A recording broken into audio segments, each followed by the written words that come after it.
আল্লাহু আকবার, আল্লাহু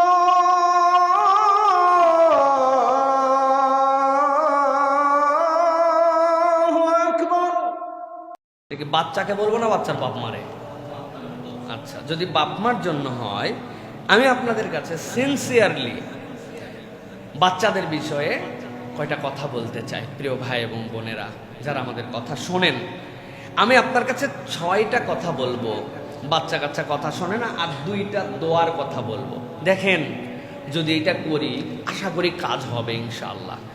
1 নম্বর বিষয় যেটা বলবো, আমরা ধৈর্য হারা সন্তান একটু কিছু করলেই, আমার চিন্তার থেকে একটু বাহিরে চলে গেলে আমি মনে করছি এই সন্তান শেষ, আর হবে না, মনে হয় একবারে ধ্বংস হয়ে গেছে। বয়স কত? 8.5। 8.5 আপনি তারে বাতিলের দপ্তরে ফালাই দিচ্ছেন, 10 বছরে বাতিলের দপ্তরে ফালাই দিচ্ছেন। আমি বলবো প্রথমে ধৈর্য ধরেন, ধৈর্যটা আগে নিজের মধ্যে রাখেন, যে তার বয়স এমন কিছু হয় নাই যে আপনি একদম সব শেষ হয়ে গেছে ভাবতেছেন। এটা 1 নম্বর। 2 নম্বর বলবো, নরম ভাষায় কথা বলেন। আমাদের বাপ মা এবং সমসাময়িক তবিয়তে বাঙালির কালচারে সন্তানের সাথে যে নরম ভাষা, এটা আমরা শিখি নাই। আনাস রাদিয়াল্লাহু তাআলা বলেছেন, নবীজি আমাকে এরকম বলেন নাই। উফ আনাস, তাহলে একটা ছোট মানুষের সাথে সর্বোত্তম ব্যবহার নবীর মতো পারবো না, কিন্তু আমাদের বাচ্চাদের সাথে আমরা নরম কথা বলি না।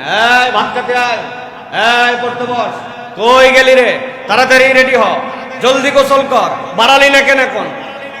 সবই আদেশ নির্দেশ, কিন্তু এগুলোর মধ্যে একটা ডাঁট আছে। কথা কি ভুল বললাম ভাই? হ্যাঁ। অতএব আমি বলবো নরম ভাষায় কথা বলেন। 3 দিন আপনি রেজাল্ট দেখতে পাবেন। 3 নম্বরে বলবো, শাস্তির বদলে বিকল্প দেখান। আপনি শাস্তি সব ক্ষেত্রে দিয়েন না, এটা করলে এই শাস্তি, বিকল্প বলেন। আপনি তাকে বিকল্পটুকু আপনি উপস্থাপন করেন। বুঝেন নাই আপনি, আমি জানি বিকল্প কি। এই যদি না পড়িস পায়খানার ভিতরে আটকায় রাখবো, মা বলে এরকম কথা। যদি না পড়িস লোকজনের সামনে বলে দিব, দিয়ে তোর টিচারের নামে বিচার দিয়ে দেব। আপনি বেইজ্জত করে দিচ্ছেন।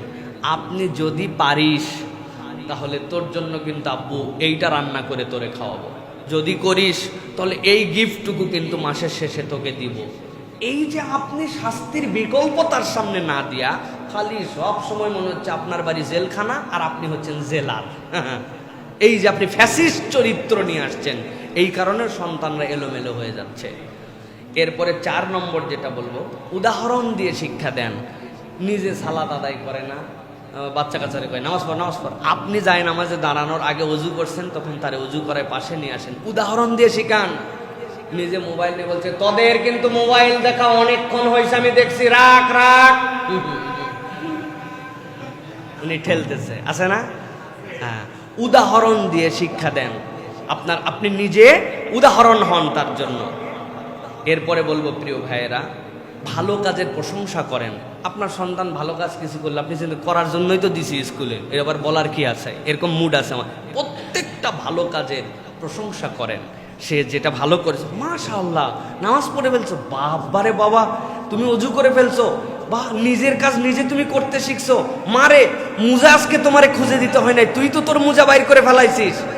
এই যে ভালো কাজ করছে না, এইটা বাহ, আমি তো এসি বন্ধ করতে ভুলে গেছিলাম বাসায়, ফ্যানের সুইচ, মা এটা কে করলো? আমি করছি। বাহ মাশাআল্লাহ, তুমি তো ভালো করছো, অপচয় থেকে আমাকে বাঁচাই দিছো। প্রত্যেকটা ভালো কাজের প্রশংসা করেন। সর্বশেষ বলবো, তাদের বয়স উপযোগী হন। এটা আমার সমস্যা, আপনাদের না। আমার ছোট বাচ্চাগুলো ছোটতে একটু কথা বলে বেশি, 1-1.5 বছর থেকে এমন কথা বলে, ম্যাচুরিটিটার মনে হবে 5, 6, 7 বছরের বাচ্চা এরকম কথা বলে না। এখন আমার কনসেপ্টে ঢুকে গেছে, এর বয়স তো 2 বছর, এর বয়স 4 বছর, কিন্তু আমার কাছে 8 বছর লাগে। এর জন্য আমি এখন আমার এই 40 দিয়ে ওর 8কে বরাবর, না এটা করবি না, এটা কর।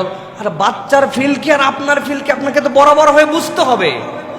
আপনার এই ফিল যদি না বোঝেন, তাহলে আপনার কাছে কখনো বাচ্চা আপনাকে হ্যাপি করতে পারবে না। তার বয়স দিয়ে এইটাই করো, কতক্ষণ সে বসে থাকতে পারে না। আমি যেটা 20 মিনিট বসে থাকতে পারি, আমার বাচ্চা 5 মিনিটের বেশি পারবে না, কারণ তার বয়সের এখানে একটা দিক আছে। সুতরাং আপনি তার বয়সের চোখ দিয়ে ফ্রেমিং করেন। তাছাড়া আপনার বাচ্চার কাছে আপনার মনে হবে আপনার কথা শুনতেছে না, এ হচ্ছে না, সে হচ্ছে না। এই জিনিসটা অধিকাংশ পিতামাতা ফিল করেন না, যে আমরা আমার 40 দিয়ে তাকে মাপি। আমার বাপ যাচ্ছিলেন সাথে, একটা গাছ থেকে আম ঝুলে আছে, আব্বা হাত দিলেই পায়। আমি আব্বাকে বলছি, আব্বা আমটা পারে দেন। আব্বা বলছে, না না না, মানুষের বাড়ির আম, এটা পারা যাবে না। আমি ওই দিন মনে মনে নিয়ত করছি, খালি আব্বার সমান হাইট হই, এ আম একটাও রাখবো না। ঠিক আব্বার সমান হাইট হয়ে আমি আম ধরতে পারি। আমার মেয়ে ছোটটা, দোয়া যেইটা নাম, ও বলছে, বাবা আমটা একটু পাইরে দেবো। হ্যাঁ, কোথাকার আম পারা হবে না, এইটা মানুষের আম। ও মনে মনে ভাবছে কিন্তু আমি বাপের সমান হই, পারবো। তা আমি আমার বাপের সমান হলে যে ম্যাচুরিটি, তা আমার তো এই ম্যাচুরিটি এই বেলায় নাই।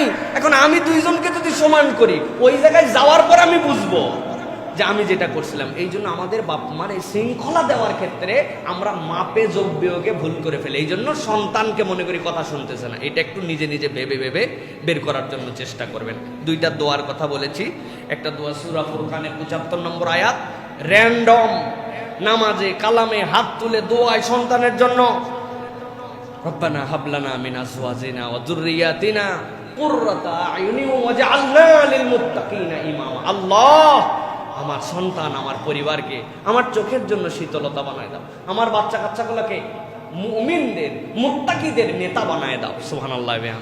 এই দোয়াটা করবেন তো ইনশাআল্লাহ। আর একটা দোয়া করবেন, ইব্রাহিম, সূরা ইব্রাহিমের দোয়া এটা, রব্বি জাআলনি মুকিমাস সালাতি ওয়া মিন যুররিয়াতি রব্বানা ওয়া তাকাব্বাল দুআ।